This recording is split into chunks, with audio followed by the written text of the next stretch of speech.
Prime minister को, नरेंद्र मोदी को पता है कि स्पीकर बना के तो हम अपना मेजोरिटी भी हासिल कर सकते हैं। दिखाने के लिए करेंगे इस तरह की शरारत। मैं तो कहता हूँ पूरे विपक्ष को और देश की जनता को एकजुट खड़े होकर इन लोगों का हर स्टेप पे विरोध करना चाहिए। इनमें क्या आपस में कुछ फूट पड़ सकता है? किन मुद्दों को लेकर के जो मुद्दे हैं? बिल्कुल बिल्कुल फूट पड़ेगी। जब इनको लगेगा देश खिलाफ हो रहा है तो फिर इनकी कॉन्शियस भी जागेगी अपने लालच की वजह से। फिर ये इससे अलग होंगे और इंडिया अलायंस को समर्थन देंगे, क्योंकि फ्यूचर में बनेगी। अब ये सारा का सारा जो खेल हो रहा है पार्लियामेंट में, अब देखिए ये क्या करेंगे।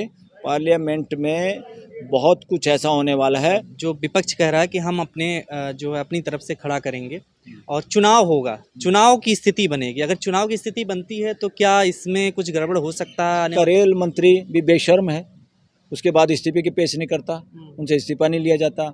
शिक्षा मंत्री इनका है, इतने सारे गड़बड़ हो गई, देश का बेड़ा गर्क होगा। नमस्कार, आप देख रहे हैं फोरम 4, मैं हूं प्रभात। हमारे साथ है वरिष्ठ एडवोकेट सुप्रीम कोर्ट के बलराज सिंह मलिक जी।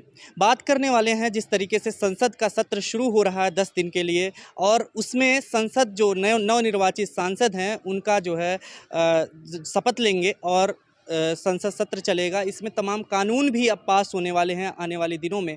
इन्हीं सब मुद्दों पर बात करेंगे। कैसे ये मोदी सरकार क्या चल पाएगी, या फिर इस बीच भी कुछ जो एनडीए की सरकार है उसमें कुछ फूट भी पड़ेगी। इन्हीं सब मुद्दों पर बात करेंगे। सर, कैसे देखते हैं जो अभी संसद सत्र चलने वाला है, इसके पहले तमाम जो एनडीए में ये गुटबाजी है, एक तरीके से लोग उठा रहे हैं सवाल कि ये पद चाहिए, कोई कह रहा है स्पीकर पद चाहिए हमें, जेडीयू और टीडीपी। लेकिन स्पीकर पद को लेकर के बीजेपी साफ साफ कह रही है कि अब उन्हें बीजेपी ही का ही स्पीकर होगा, और डिप्टी स्पीकर पर भी तैयार नहीं हो रही है। इसको लेकर के क्या अब आने वाले समय में क्या? बिल्कुल बिल्कुल बीजेपी किसी भी सूरत में दूसरे आदमी को स्पीकर नहीं बनने देगी। पता है प्राइम मिनिस्टर को, नरेंद्र मोदी को पता है कि स्पीकर बना के तो हम अपना मेजोरिटी भी हासिल कर सकते हैं।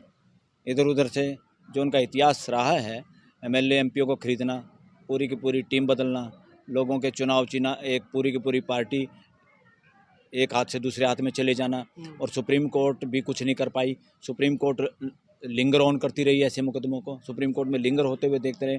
वकील और पूरे समाज देखता रहा सुप्रीम कोर्ट का भी सिचुएशन, कि सुप्रीम कोर्ट इस तरह के इम्पोर्टेंट मामले में इतना डिले और तारीख पे तारीख कैसे दे सकती है। ये हमारे पूरे जुडिशल सिस्टम पे क्वेश्चन मार्क लगाते हैं। इससे साबित होता है कहीं ना कहीं हमारा जुडिशल सिस्टम भी कोई इंडिपेंडेंट जो देश को चाहिए, जो संविधान को चाहिए, उतना नहीं है। तो स्पीकर का पद ये किसी भी सूरत में नहीं देंगे। ये जितने नेता हैं, किसी पे कोई केस वेस हैं चले हुए, उनको आश्वासन दे देंगे तुम्हारे केस ढीले कर देंगे, वापस ले लेंगे, तुम्हें पैसे चाहिए पैसे मिल जाएंगे, तुम और अपने काम करा लो। मगर ये स्पीकर वाला पद ये इनको किसी सूरत में नहीं देंगे। और इन लोगों को पछताना पड़ेगा जो सहयोग कर रहे हैं, कि इनकी पार्टियाँ मर्ज हो जाएंगी। देखना, मुझे तो लगता है कहीं नायडू और ये जो नीतीश कुमार की पूरी पार्टी ही इसमें समा जाए बीजेपी में। कैसे? ये तो बहुत बड़ी बात है। हाँ बिल्कुल, क्योंकि इनके एमपीओं को लालच दे देंगे, और जब एमपी पूरे घर के लोग भागेंगे तो घर के मालिक क्या करेंगे? जिसके सारे बेटों को कोई आदमी अपनी तरफ कर ले, बाप क्या करेगा? तमाशा मदारी की तरह डुगडुगी बजाएगा क्या? लेकिन इसके बाद ये कहा जा रहा है राजनाथ सिंह के पूरी मामले को देख रहे हैं, कैसे मैनेज करना है इन सारी चीज़ों को। नहीं, राजनाथ कुछ नहीं देख रहा। राजनाथ तो अपना बचा कुचा भविष्य देख रहा है, ताकि उनको भी रिटायर ना होना पड़े पॉलिटिक्स में, कि जितने दिन मोदी 75 के बाद बने रहेंगे उनका भी जुगाड़ बना रहेगा, फिर उनको भी नहीं हटा पाएगा कोई, उनको भी मार्गदर्शन मंडल में नहीं। वो तो इसी तरह है कि नरेंद्र मोदी शिकार करते रहे और तुम भी उस शिकार में से अपना माल मलाई खाते रहो। राजनाथ का इस और कोई मौत नहीं है। उस आदमी का कोई चरित्र नहीं बचा इस देश में, जो स्ट्रॉन्ग आदमी होना चाहिए था राजनाथ को। राजनाथ ने पिछले टेन्योर में भी वो कोई स्ट्रॉन्गनेस नहीं दिखाई, उनको कोई पूछता नहीं। वही इज़ अ टाइटुलर मिनिस्टर, नाम के हैं, अपनी धोती को ऐसे ही चमका के और प्रेस करके वो चलते हुए दिखाई देते हैं। चलते सीधे हैं, कितना बॉडी उनका मजबूत दिखाई देती है। मानसिकता से या लीडरशिप उनकी मजबूत साबित नहीं हुई। लेकिन दिखाने की कोशिश हो रही है बीजेपी का, जिस तरीके से प्रोटेम स्पीकर अभी बन रहा है और शपथ दिलाएगा, और इसके बाद कहा जा रहा है डिप्टी स्पीकर का भी पद विपक्ष को नहीं दिया जाएगा, जो पारंपरिक रूप से सीट रहती है जो विपक्ष में रहते हैं नेता। तो ऐसी स्थिति में ये कहीं ना कहीं वो दिखाने की कोशिश कर रही है कि अभी भी मजबूत हैं हम। तो ये मजबूत है वास्तव में? नहीं, वो दिखाने के लिए करेंगे इस तरह की शरारत। मैं तो कहता हूँ पूरे विपक्ष को और देश की जनता को एकजुट खड़े होकर इन लोगों का हर स्टेप पे विरोध करना चाहिए, हर स्टेप पे इनका इलाज करना चाहिए, ताकि ये जितनी शरारत कर रहे हैं, ये शरारत इनको वो क्या कहते हैं, छठी का दूध याद आ जाए। पूरा देश इस तरह, अभी भी देश तो यही कह रहा है चोरी चकारी की सरकार है। जिस तरह ये कर रहे हैं इसके रिजल्ट बहुत बुरे होंगे देश में। देश के लोग जागरूक हैं, अब थोड़ी हिम्मत अपोजिशन में भी आ गई और अपोजिशन को काफ़ी समर्थन दिया है देश ने। तो फ्री एंड फेयर इलेक्शन होते, सरकार ही अपोजिशन की बननी चाहिए थी और बनती, और फ्यूचर में बनेगी। अब ये सारा का सारा जो खेल हो रहा है पार्लियामेंट में, अब देखिए ये क्या करेंगे। पार्लियामेंट में बहुत कुछ ऐसा होने वाला है, ये लोग अपनी पुरानी आदतों से बाज नहीं आएंगे और देश फिर खड़ा हो जाएगा इनके साथ, अपोजिशन के साथ, मजबूती के साथ। इन लोगों को वो सारी गंदी आदतें देश के लोग छुटवाएंगे, ये खुद नहीं छोड़ेंगे। लेकिन ये जो आप कह रहे हैं कि इस तरीके से होगा, लेकिन अभी जो स्थिति दिख रही है उसमें ये तो बिल्कुल नहीं दिख रहा है कि इस तरीके से होने वाला है, क्योंकि जो स्पीकर को लेकर के जैसे जेडीयू ने स्पष्ट बयान दे दिया कि बीजेपी जो डिसीजन लेगी हमें मान्य होगा, तो एनडीए का जो घटक दल है वो खुद ऐसे कह रहा है, वो एक्सेप्ट कर रहा है। हाँ बिल्कुल एक्सेप्ट कर रहा है ना। वो कमज़ोर लोग हैं, वो कमज़ोर लोग हैं, वो सत्ता अपनी बरकरार रखना चाहते हैं। वो ये लोगों का क्या हो गया है, लोग देश की उम्मीदों पे खरे नहीं उतर रहे। इनको भूल भटक के बना तो देते हैं, मजबूरी है लोगों की, जनप्रतिनिधि कोई तो बनाना है, मगर ये जनप्रतिनिधि बिना रीढ़ की हड्डी के ज़्यादा हैं और इनके अपने कोई बिजनेस में शामिल है, कोई अपना पुराने कुकर्तों में इतने बड़े बड़े कर्मकांड किए हुए हैं, उससे डरते हैं। कुछ लोगों की पहले फाइलें वैसे ही चल रहे हैं, मुकदमे सुकदमे, उनको वापस लेना है। इसलिए सारे के सारे ये अंडरग्राउंड समझौते होंगे और उसके हिसाब से देश जाए भाड़ में, इनको कोई लेना देना नहीं। अदरवाइज़ ये दो आदमी इतने सीनियर आदमी हैं, नायडू भी है, नीतीश कुमार हैं, ये किस लेवल पे आके इन्होंने इस सरकार को समर्थन दिया है। जो सरकार सरेआम देश को बांट रही है, हिंदू मुसलमान कर रही है। हिंदू मुसलमान करना सबसे बड़ा देशद्रोह है। ये लोग गिरफ्तार होने चाहिए थे, क्योंकि ये देश किसी एक रिलीजन का देश नहीं है। ये डिवीज़न के वक़्त भी एक रिलीजन के आधार पे देश नहीं बना ये। हाँ, रिलीजन के आधार पे पाकिस्तान बना, इंडिया रिलीजन के आधार पे नहीं बना। जो बचे लोग यहाँ पे, मुसलमान भी बचे, ईसाई भी बचे, सब लोग बचे। यहाँ ना तो यहाँ के लोगों ने ज़बरदस्ती उनको रखा भी, बहुत लोग उन्हें यह भी कहा हमारी मातृभूमि हम नहीं जाएंगे, हम धर्म के आधार पे नहीं बंटना चाहते। तो ग्रेट लोग थे वो सारे के सारे जो यहाँ बसे हुए हैं, और ये अभी भी आके वही पुराना राग हिंदू मुसलमान कर रहे हैं। इसका मतलब ये मुसलमानों को डरा के, उनके अंदर जहर भर के एक और पाकिस्तान बनवाना चाहते हैं। कौन है देश को विभाजन करवाने वाले, कौन है देश को तोड़ने वाले, कौन है संविधान के खिलाफ बोलने वाले? इन पर तो मुकदमे चलने चाहिए थे। इनको पदों में, सरकार में बैठने के बजाय जेल में इनकी जगह होनी चाहिए थी, सुधार गृह में। ये बदमाशी है सरेआम। इन्होंने जो कानून पास किए हैं, नए कानून, जो क्रिमिनल 3 कानून जो पास किए हैं, ये पुरानी शराब को और जहरीली बना के और उसको नई बोतल में डाल दिया। ये बिल्कुल सरेआम बकवास है। ये अपराध किया 4 आदमियों ने, 4 आदमी। बाकी पार्लियामेंट तो मदारी के बंदर की तरह से तमाशा दिखा रही थी, जैसे डुगडुगी बजा दी ऐसे तमाशा कर दिया। उनको तो पता ही नहीं लॉ में क्या लिखा हुआ है। उनके और उनके बच्चों के भी खिलाफ है, और 150 MP बाहर निकाले। उस अपराध में शामिल है स्पीकर और राज्यसभा का सभापति, दोनों अपराधी हैं। और मेन स्टोरी राइटर, डायरेक्टर, सारा कुछ है Narendra Modi, prime minister of the country. उनके सहयोग करने वाला, इम्प्लीमेंट करने वाला, डराने वाला, धमकाने वाला, जुगाड़ करने वाला अमित शाह। इन 4 आदमी पूरे देश के अपराधी हैं। 4 आदमियों ने असंवैधानिक काम किया है। 4 आदमी देशद्रोही आदमी हैं, जिन्होंने इस देश के, ना तो हमारी जो संस्कृति है उसको भी लात मारी है। हमारी पंचायतों में लोगों को बुलाया जाता है, समझा के बिठाया जाता है, भगाया नहीं जाता, सस्पेंड नहीं किया जाता। और इन्होंने पार्लियामेंट में मेजॉरिटी के नाम पे कानून इतने MPओं से पास कर सकते हैं। अरे वो कर सकते, वो आखिरी हथियार होता है। सबको शामिल करना डिबेट में, डिस्कशन में, ये हमारा संविधानिक ड्यूटी है। तुमने उसमें शामिल करने के बजाय तुमने लोगों को डराया, धमकाया और सस्पेंड कर दिया। ये 4 आदमी अपराधी हैं। और 5वें आदमी को इन्होंने मिसयूज किया है। वो देश की राष्ट्रपति है द्रौपदी मुर्मू, जिन्होंने उस पर साइन कर दिए काले कानूनों पे। ये काले कानून बहुत खतरनाक हैं। ये काले कानून उन कानूनों से भी खतरनाक है जिन कानूनों के तहत हमारे स्वतंत्रता सेनानियों, हमारे बुजुर्गों ने वो झेली, गोलियां खाई और काले पानी की सज़ा भुगती और फांसी के फंदे चूमे। ये कानून उनसे खतरनाक है देश के लिए। देश को तुरंत जागना चाहिए। ये इम्प्लीमेंट नहीं होने चाहिए, ये रद्दी की टोकरी में जाने चाहिए, कानून बनने नहीं चाहिए। पुराने जो कानून है और सुधार करना तो डिस्कशन डिबेट करके उसी में किया जा सकता है। ना धाराओं के नंबर बदलने की जरूरत, नई धाराएं डालें तो डाल सकते हैं, प्रोसीजर में कुछ बदलाव कर सकते हैं, कोई दिक्कत नहीं है। बहुत सारी चीज़ें बदलाव तो वैसे ही हो गए, सुप्रीम कोर्ट के गाइडलाइन से हो गए हैं। तो ये तो बिल्कुल जरूरत नहीं है इस देश की। इसको अगर बनने दिया तो RSS का एजेंडा लागू हो जाएगा देश में। वो जो चाहेंगे जिस तरह की बदमाशी, और ये कानून 2 लोगों को मदद करेंगे सिर्फ, जो आज मदद कर रही है सरकार, आस्थावाद की यानी ढोंगवाद की और पूंजीवाद की। जैसे कुछ पूंजीपति देश में सारी संपत्ति के मालिक हो गए और कुछ ढोंगी आदमी इस देश की सारी संस्कृति के ठेकेदार हो गए। ये दो कानून उन्हीं का संरक्षण करेंगे। इन दोनों को कोई छेड़ेगा वही जेल में जाएगा। और उनके आका, क्योंकि ये एक आदमी लोगों को मूर्ख बनाएगा, दूसरा आदमी पैसे देकर इलेक्शन जितवाएगा, इसलिए बीच में बैठे हुआ तानाशाह या तानाशाही की मानसिकता वाले लोग इस देश के लोगों को, बोलने वालों को जेल में डालेंगे।